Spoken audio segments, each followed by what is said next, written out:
Mwana wa Mungu, ngoja nikukumbushe jambo hili la muhimu sana. Kila aliyeokoka ni mtumishi wa Mungu. Kila aliyempokea Yesu Kristo ni mwanafunzi wa Yesu. Kila aliyeokoka amefanyika mwanafunzi wa Yesu. Na jukumu la kila mwanafunzi ni kuwafanya wengine kuwa wanafunzi. Jukumu la kuwafanya wengine wanafunzi na kuokoka si la mitume na manabii tu, si la wainjilisti, walimu na wachungaji tu, bali ni la kila mwanafunzi wa Yesu. Kila aliyekwisha kumpokea Kristo lazima awashirikishe wengine habari za Yesu ili na wenyewe wafanyike wanafunzi. Teknolojia imeturahisishia.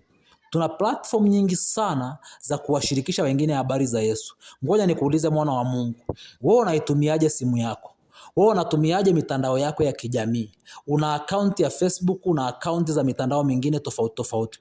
Huwa unazitumiaje kuwashirikisha wengine habari za Yesu Kristo? Ngoja nikwambie, usiionea haya injili ya Yesu Kristo.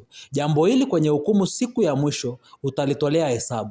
Jitahidi kuwashirikisha wengine habari za Yesu. Usipende tu kushare vichekesho, usipende tu kushare comedy na vituko vingine ambavyo havina faida. Fanya jambo ambalo ufalme utafaidika. Washirikishe wengine habari za Yesu. Waambie Yesu anaokoa. Waambie jinsi ambavyo Yesu anaweza akabadilisha maisha yao, na utabarikiwa katika jina la Yesu Kristo aliye hai. Amen.